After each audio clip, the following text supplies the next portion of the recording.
नमस्कार दोस्तों, स्वागत है आप सभी का हमारे YouTube चैनल आर के योजना पर। यदि दोस्तों आप एक विधवा, दिव्यांग, वृद्धावस्था या कुष्ठ अवस्था कोई से भी एक पेंशन धारक हैं, लेकिन जो आपकी पेंशन किस्त है पिछले 6 महीने से या 3 महीने से आपके बैंक खाते में कोई भी किस्त पेंशन का प्राप्त नहीं हो पाई है, तो दोस्तों ऐसे सभी पेंशन लाभार्थियों को सरकार की तरफ से एक बड़ी खुशखबरी दी जाती है, क्योंकि सरकार ने सभी के बैंक खाते में पेंशन के 3-3 हज़ार रुपये की जो किस्त है वह ट्रांसफ़र करना शुरू कर दिया गया है।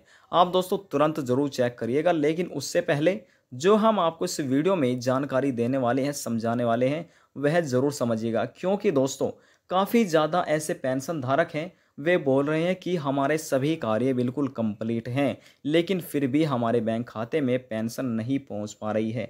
अब दोस्तों क्या कार्य, जिन्होंने सभी के कार्य पूरे हैं फिर भी पेंशन नहीं पहुंच पा रही है, क्या कार्य उनको करना है, ये हम आपको इस वीडियो के माध्यम से बताने वाले हैं। और दोस्तों हम आपको एक सबूत भी दिखाने वाले हैं कि जिन पेंशन लाभार्थियों की पेंशन पहुँच रही है उनके पास कौन सा मैसेज, किस प्रकार से मैसेज ट्रांसफ़र किया जा रहा है।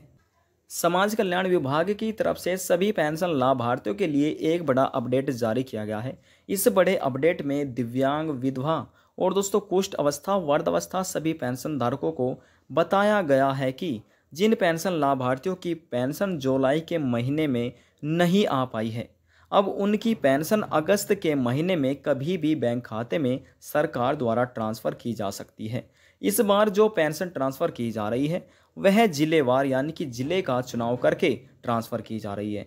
यानी कि जिस ज़िले में ई-केवाईसी का दोस्तों ई-केवाईसी का कार्य सबसे पहले समाप्त हो गया था, पूरा हो गया था, उस ज़िले में ही सबसे पहले पेंशन को ट्रांसफ़र किया गया है। यह प्रक्रिया जब तक चलाई जाएगी जब तक सभी पेंशन लाभार्थियों के बैंक खाते में पेंशन नहीं पहुंच जाती है। जिन पेंशन लाभार्थियों के यह कार्य पूरे हो रहे हैं, दस्तावेज भी बिल्कुल सही हैं, उनके बैंक खाते में 101% सरकार द्वारा पेंशन को ट्रांसफ़र कर दिया जाएगा। और अभी भी सरकार पेंशन को ट्रांसफ़र करने में लगी हुई है। आपकी जानकारी के लिए बता दें कि सरकार ने अगस्त के महीने में भी अगस्त के महीने में भी पेंशन को ट्रांसफ़र करना शुरू कर दिया है। कई लाख ऐसे पेंशन लाभार्थी हैं जिनके बैंक खाते में पेंशन यानी कि सरकार द्वारा पेंशन को ट्रांसफ़र कर दिया गया है। सभी के बैंक खाते में पेंशन के 3-3 हज़ार रुपये की जो किस्त है वह ट्रांसफ़र की गई है। चाहे वह दिव्यांग व्यक्ति हो, वृद्धावस्था पेंशन धारक हो, विधवा पेंशन धारक हो या फिर दोस्तों कुष्ठ अवस्था पेंशन धारक क्यों ना हो, सभी को यह लाभ मिल रहा है। अब दोस्तों यहाँ पर हम आपकी जानकारी के लिए बता दें कि यह लाभ किन पेंशन लाभार्थियों को दिया जा रहा है। यहाँ पर जिन व्यक्तियों ने समय रहते हुए अपनी पेंशन का ई-केवाईसी का कार्य पूरा करा लिया है। ई-केवाईसी का कार्य पूरा कराने के लिए आपका आधार कार्ड आपके पास होना चाहिए, प्लस आपका मोबाइल नंबर, और आप नज़दीकी CSC सेंटर पर चले जाइएगा, जन सेवा सुविधा केंद्र पर, वहाँ पर जाकर अपनी पेंशन का ई-केवाईसी पूरा करा सकते हैं। अब दोस्तों रही दूसरे कार्य के बारे में। दूसरा कार्य है वह आपके बैंक खाते से जुड़ा हुआ है। इसमें आपको अपने बैंक खाते का सत्यापन कराना था। सत्यापन कराने के लिए आपके पास आधार कार्ड होना चाहिए, पहला दस्तावेज। दूसरा दस्तावेज है आपका पैन कार्ड, और दोस्तों तीसरा दस्तावेज है वह आपका मोबाइल नंबर। इन तीनों दस्तावेजों की छाया प्रति ले जाकर आपको अपने बैंक में जमा करानी है। यानी कि जिस बैंक में आपकी पेंशन आती है वहाँ पर जाकर आपको जमा करानी है, आपके बैंक खाते का सत्यापन पूरा हो जाएगा।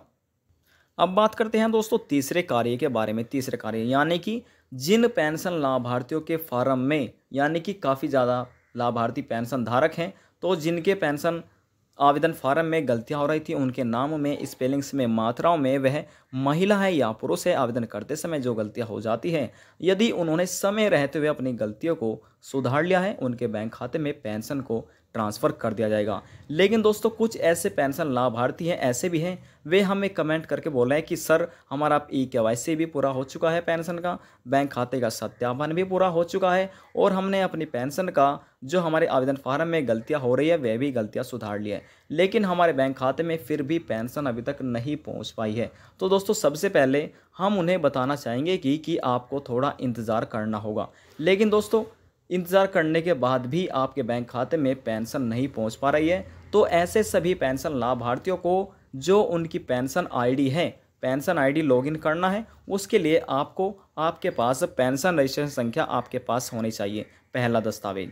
दूसरा है आपका मोबाइल नंबर। अगर आपके पास मोबाइल नंबर नहीं है तो आपकी बैंक खाते की संख्या आपके पास होनी चाहिए। इन तीनों दस्तावेजों से ही आप अपनी पेंशन आईडी को लॉगिन कर सकते हैं। दोस्तों, लॉगिन होने के बाद सबसे पहले आपको चेक करना है कि जब आपने अपनी पेंशन का KYC कराया था, क्या वह पेंडिंग है या फिर दोस्तों सक्सेसफुली पूरा हो चुका है। दोस्तों, सबसे पहले तो आपको ये देखना है। उसके बाद आपको देखना है, जब आप अपने प्रिंट पर, वहाँ पर दोस्तों एक प्रिंट का ऑप्शन दिखाई देगा, जब वहाँ पर आप क्लिक करेंगे तो आपके सामने एक अगला पेज ओपन हो जाएगा।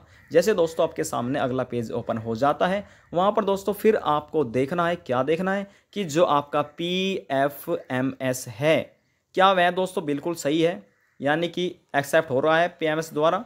यदि एक्सेप्ट हो रहा है तो बिल्कुल सही है, यदि गलत हो रहा है तो पेंशन नहीं आएगी, क्योंकि सरकार द्वारा जो पेंशन ट्रांसफ़र की जाती है वह PFMS के द्वारा ही ट्रांसफ़र की जाती है। दोस्तों, अब जो आपको अगला कार्य करना है, देखना है, वह दोस्तों आपको देखना है कि जो आपका बैंक का विवरण है क्या वैसा ही है। बैंक विवरण में आपको क्या देखना है, आपको अपने बैंक की पासबुक से, जो आपके बैंक की पासबुक में आपका IFSC कोड है, वह आपको जब आपने आईडी लॉगिन करी थी, लॉगिन करके वहाँ पर बैंक के विवरण में आपको अपने IFSC कोड से मिला लेना है। यदि दोस्तों मिलाने पर आपका IFSC कोड सही पाया जाता है तो दोस्तों आपके बैंक खाते में 101% सरकार द्वारा पेंशन को ट्रांसफ़र कर दिया जाएगा।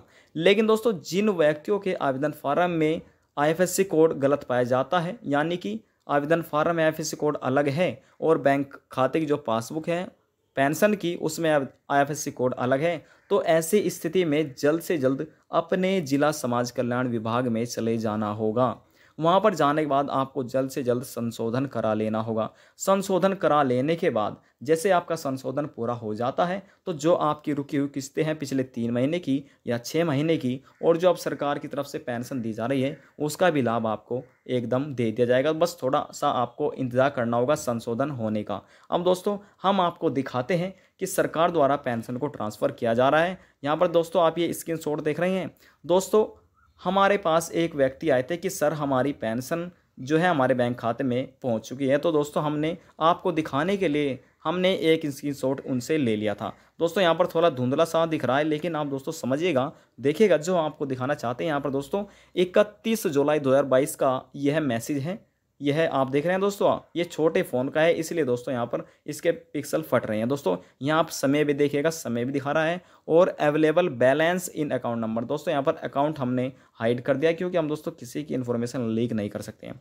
दोस्तों जो ये पेंशन है, यह एक विधवा पेंशन का बैंक खाता है। जब पेंशन खुलता है बैंक खाता तो दोस्तों यहाँ पर जीरो बैलेंस पे खोला जाता है। दोस्तों यहाँ पर कुछ व्यक्ति ऐसे हैं जिनका जीरो बैलेंस पर ज़्यादातर खोला जाता है। दोस्तों यहाँ पर जीरो बैलेंस पर खोला जाता है, लेकिन जब आप पेंशन निकलवाते हैं तो बैंक खाते वाले बोलते हैं कि सर इसमें कुछ ना कुछ बैलेंस ज़रूर छोड़िएगा, चाहे मेल हो या फीमेल हो। दोस्तों यहाँ पर इन व्यक्तियों ने जो भी छोड़ा होगा 100 रुपये या जो भी इन्होंने छोड़ा होगा, तो दोस्तों सरकार द्वारा इनके बैंक खाते में 3000 रुपये ट्रांसफ़र कर दिए हैं। दोस्तों बाकी बैलेंस इनका 82 रुपये दिखा रहा है, यानी कि 3082 रुपये इनके बैंक खाते में इस टाइम बचे हुए हैं। इनके बैंक खाते में सरकार द्वारा पेंशन के 3000 रुपये ट्रांसफ़र कर दिए गए हैं। दोस्तों यहाँ पर हमने दिखा दिया। अब ये मैसेज कब आता है ये समझिएगा।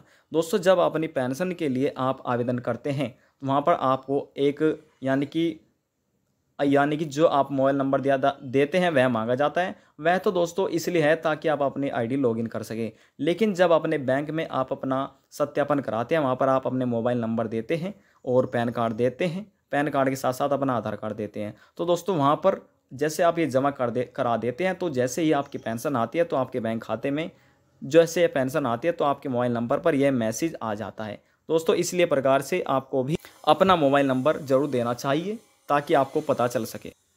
यदि जानकारी को लेकर आपके मन में कोई सवाल है, कोई डाउट है, तो आप नीचे कमेंट बॉक्स में जाकर पूछ सकते हैं। सभी सवालों का जवाब आपको दे दिया जाएगा। और यदि आपको हमारी दी हुई जानकारी थोड़ी सी पसंद आई है तो वीडियो को जरूर लाइक कर दीजिएगा, क्योंकि आपके एक लाइक से हमें बहुत ज़्यादा मोटिवेट मिलता है, जिससे हम प्रेरित होते हैं आपके लिए नई नई जानकारी लाने के लिए। लास्ट में निवेदन यही करेंगे, चैनल को सब्सक्राइब और साथ ही बेल आइकन के बटन को प्रेस करना ना भूलें। अब हम आपसे मिलते हैं नेक्स्ट वीडियो में एक और नई जानकारी के साथ। जब तक के लिए जय हिंद, जय भारत।